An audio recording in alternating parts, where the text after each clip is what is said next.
नमस्कार मित्रों, मैं आपका कवि अमर अद्वितीय मथुरा से। आज की प्रस्तुति में लेकर आया हूँ हाल ही में पुरस्कृत ज्ञानपीठ पुरस्कार विजेता विनोद कुमार शुक्ल जी की एक बहु प्रसिद्ध कविता जो मुझे भी बहुत पसंद है, और अपनी पसंद की एक कविता, एक बहुत ही प्रसिद्ध कविता को साझा कर रहा हूँ। कविता का शीर्षक है विचारों का विस्तार इस तरह हुआ। विचारों का विस्तार इस तरह हुआ, जिस दिशा में एक मरियल आदमी मुरम खोद रहा, दिन भर से धूप में पुरानी जंग खाई लोहे जैसी मजबूत मुरमी तपती जमीन से, उस आदमी के साथ एक लड़का आबादी जैसा भूखा, उघारा दुबला, खुदी हुई मुरम को जो घमेले में भरकर बैलगाड़ी में डाल रहा। उन दोनों तक पहुंचने के लिए पेड़ की छाया शाम शाम को बहुत चाहकर उनकी दिशा में कुछ लंबी होकर रह गई।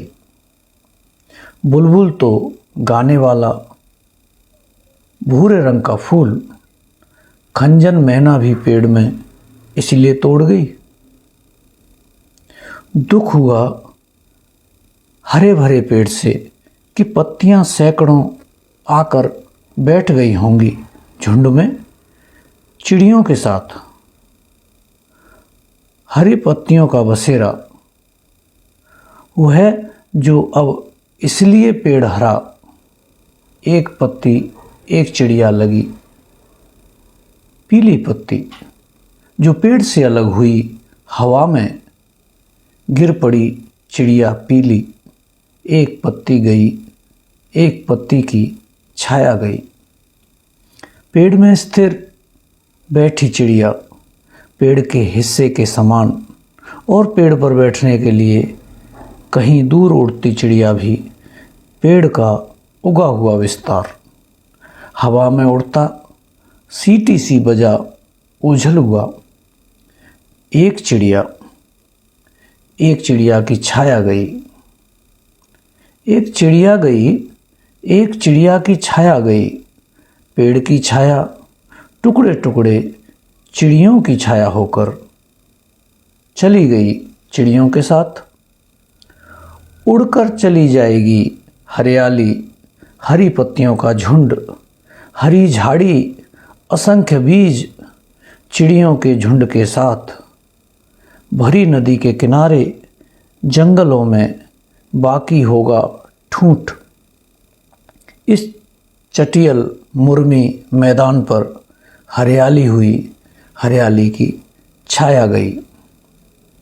दृश्य धुंधले हैं, धुंधलके में एक एक कर नहीं, एक साथ धीरे धीरे जो दिख रहा है वह धुंधला जो ओझल धुंधलके में ओझल है।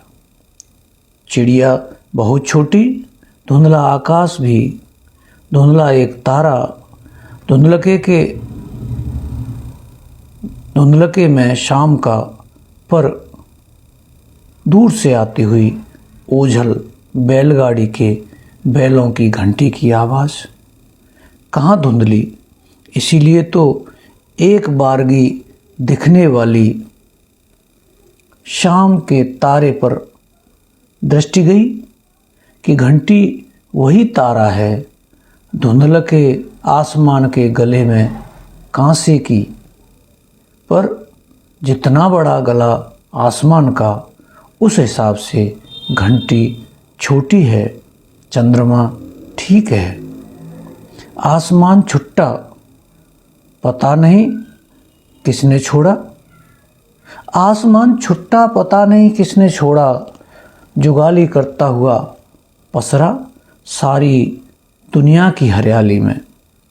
मुँह मार सकने लायक भारी भरकम सारी फसलें, सारे जंगल उसकी तरफ उन्मुख, वह धीरे धीरे आता हुआ ज़मीन की तरफ। अगर जहाँ का तहाँ तो बंधा हुआ खूंटे में है। जुतने के लिए कभी मुरम खोदने वाले की बैलगाड़ी में, और यदि आ रहा होगा तो शायद जुत गया होगा। जोड़ी के लिए दूसरा आसमान भी साथ होगा। एकदम सन्नाटे में उभर कर स्पष्ट बैलगाड़ी के आने की आवाज़ का इस तरह विस्तार हुआ। एक अकेला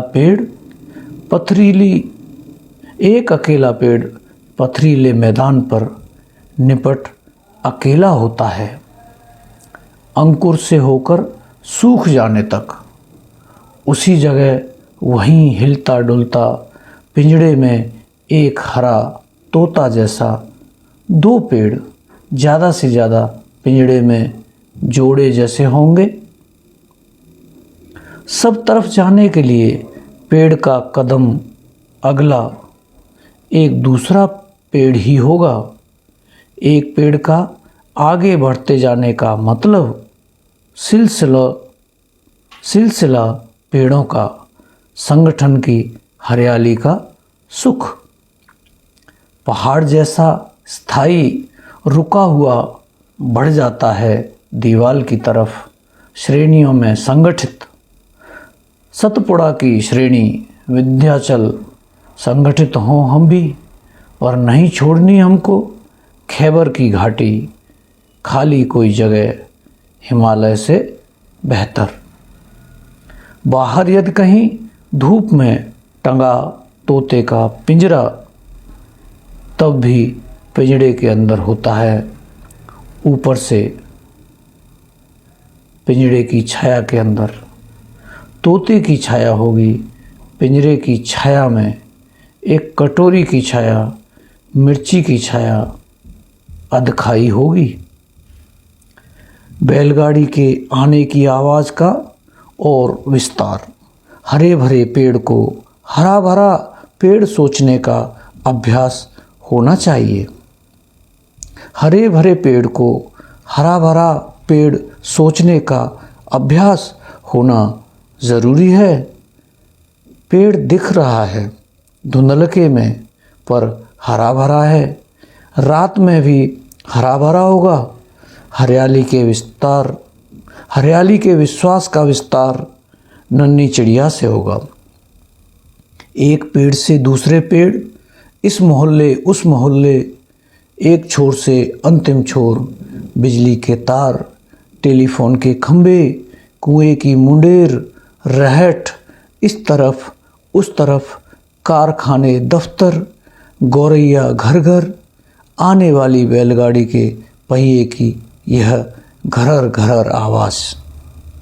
मेरा विचार भूकंप के पहले जमीन के अंदर दबी हुई गड़गड़ाहट का शक। जमीन में धमक, जमीन कांपती हुई कि यह कोई और बैलगाड़ी है, मुरम भरकर ले जाने वाली नहीं, पर है मुरम खोदने वाले की, जिसकी आवाज़ से भयानक लू में ठंडी लहर चली। नमी और हरियाली की गंध, नदियों, खेतों और खुशहाल आबादी वाली हजारों मील के दृश्य के एक साथ उभरने की आवाज़, बहुत जोर की। कहीं बारिश के अंदर से गुजर भीगी भीगी ठंडी हवा, इधर उस बारिश की पहुंची यहाँ खबर। हवा में उड़ता मीलों दूर भविष्य से आया जैसा। एक बूंद पानी चेहरे पर पूरे पानी का अनुभव। एक बूंद पानी चेहरे पर पूरे पानी का अनुभव। मेरे पते पर एक बूंद, पूरा वातावरण जिसमें पोस्ट कार्ड ठंडी हवाओं का बहुत दिनों बाद मिला। आने वाली सबकी कुशलता और अनगिनत अच्छे समाचारों का आभास देने वाला कोई संकेत अक्षर, संबंध अक्षर, बारिश की एक बूंद। 4-8 बूंद पड़ते ही मैंने सोच लिया, एक वाक्य, अच्छा समय। दूसरे वाक्य फिर मिलजुल कर, खुश बहुत। कल की थोड़ी बेफिक्री, मौसम इतना अच्छा कि खिलखिलाता लड़का 2.5 साल का नंग धड़ंग दौड़ता निकल आया घर से बाहर। पीछे पीछे हाथ में चड्डी लिए दौड़ती पत्नी आई, मुझसे शिकायत करती बेटे की। सुनकर मैं बेटे के पीछे दौड़ा, पर जानबूझकर धीरे धीरे, ताकि कुछ देर उसे आगे तक और दौड़ने दूं।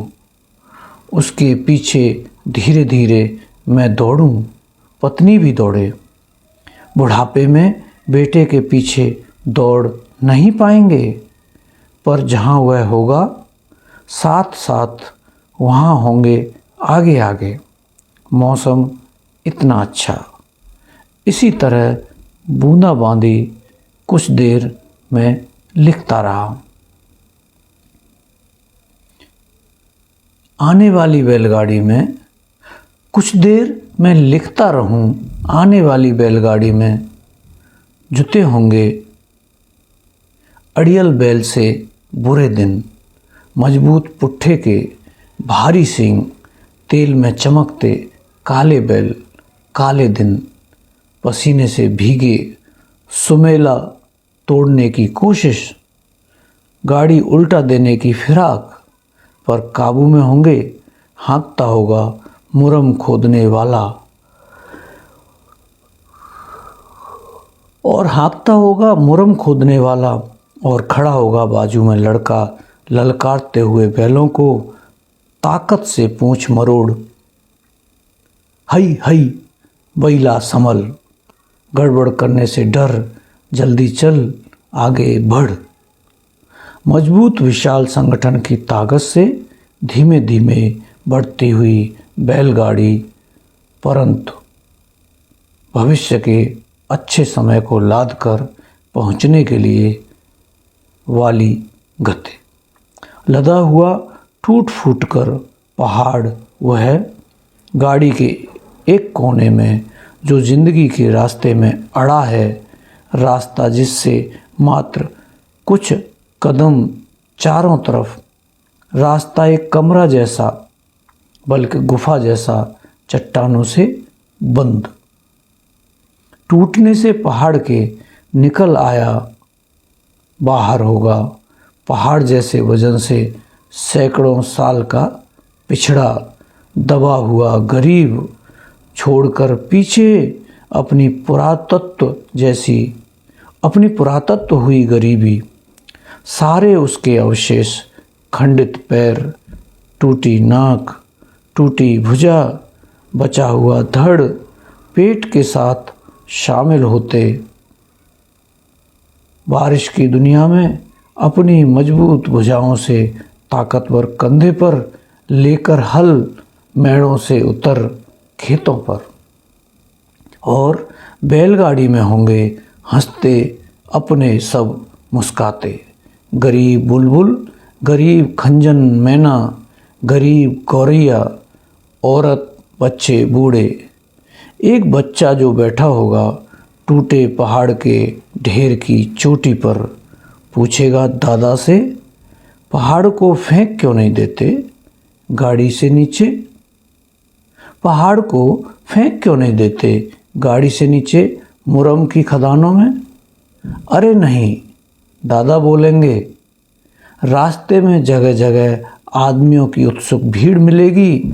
जिस खतरनाक ऊंचाई से डरते थे, उसका मरा हुआ टूटा फूटा देख लेने की उनमें ललक होगी। सुनकर सब बच्चे खुश होकर ताली बजाते दौड़ पड़ेंगे खेलने। पहाड़ के टूटने से फूट पड़े सोते और झरनों में। गूंजी तब विचार गूंजी तब विचारों के विस्तार में गाने की आवाज़ गंभीर, मुरम खोदने वाले की भर्राई मोटी, लड़के की मधुर मीठी। उस आवाज़ का मैं इस तरफ विस्तार हुआ, उस आवाज़ का मैं इस तरफ विस्तार हुआ और गाने लगा। ज़मीन की स्थिरता के संयम से भविष्य की खुशहाली की सांसों को खींचकर आसमान की ऊंचाई को ध्यान में रख मुट्ठा भींचे धीरे धीरे निकल पड़े बाहर। बेघर के बंद खिड़की दरवाजे से झुग्गी झोंपड़ी गटर नाली से दया और मांगे हुए वक्त से बाहर कूदकर छीन लें अपना वक्त। अपने कारखाने बगीचे अपने घर अपनी घास तिनके तक निकल पड़े शामिल होने, उनमें जो इकट्ठे हैं नदी को साथ लाने चटियल मुरमी मैदान पर। जल्दी ऐसी के खुशबू बौर की पहले आई अमराई बाद में होने के लिए। जल्दी ऐसी के खुशबू बौर की पहले आई अमराई बाद में होने के लिए। साथियों की खबर पहले आई बाद में साथी पहुंचने के लिए। अच्छे भविष्य का विश्वास पहले, अच्छा भविष्य बाद में होने के लिए। काम करने की शुरुआत पहले, काम खत्म करने के लिए। बुलबुल तो गाने वाला भूरे रंग का फूल, खंजन मैना भी इस पेड़ उस पेड़।